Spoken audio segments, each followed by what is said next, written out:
Hello, this is Mr. Goldberg. Hope you all had a good Thanksgiving. This is a quick look at how to bring some places that you're learning about in the world to life.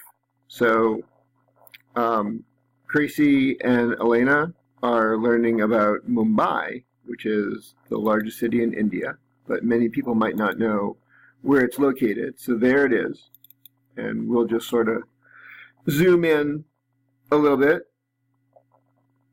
And actually, let me back up for a second there, because India is divided into states the way the United States is. And so we are in the state here of Maharashtra. And if we back up a little more, you'll see some of the other states within India. And India, as you probably know, has about 1.2, close to 1.3 billion people. So this is Mumbai. And just in learning a little bit about Mumbai, I found out that this bridge here wasn't always here. And if we back up to 2004, it was just an idea. But if we start moving forward a little bit in time, you can see a support in the middle here. And I think those are some pylons getting set, and it's starting to take more shape and more shape.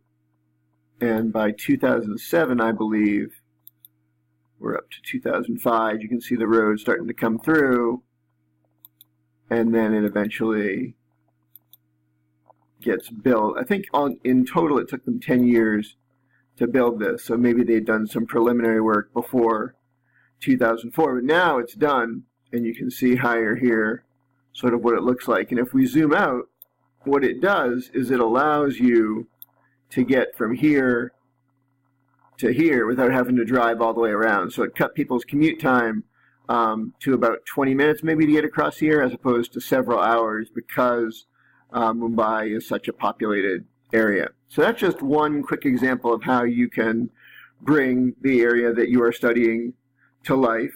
And with the photos, you can see people have taken lots of pictures of this bridge. Hopefully some will. There we go. It's a pretty impressive steel cable bridge. There you go, you get the idea.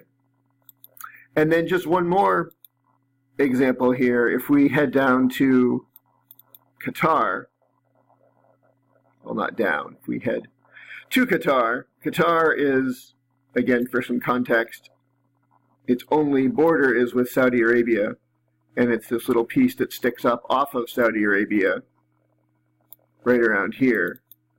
I'll turn the photos off for a second. If you measure it, it's about 115 miles by 55 miles.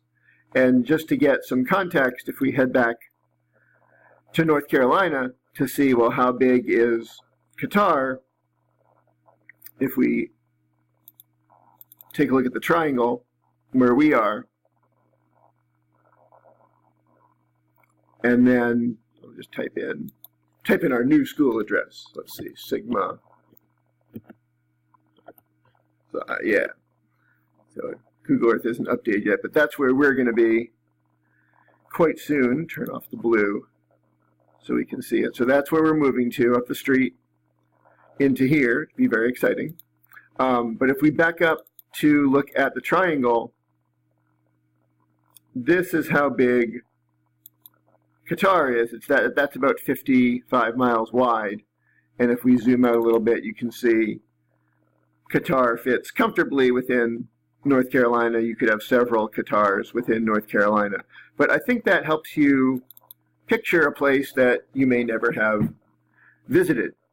And then this is the biggest city, the capital city, Doha, and it's got some pretty impressive skyline stuff going on.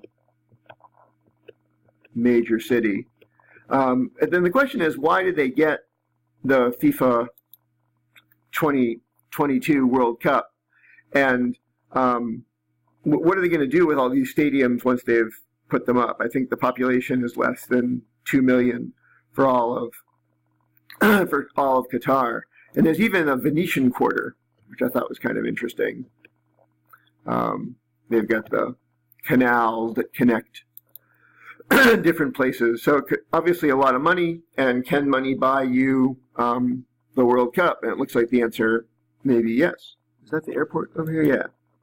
So looks like people are coming in to the airport. But you get the idea, just sort of looking around. It looks like a very opulent airport. Some people sleeping in it, apparently. But you can win $1 million US. Obviously, they're catering to English-speaking folks. But they're not that far, geographically anyway, from Iran. They're just across the Persian Gulf. And, of course, Iran in ancient times was Persia. So that's why this is called the Persian Gulf. So anyway, in 6 minutes, I've brought to life a couple places people learned about.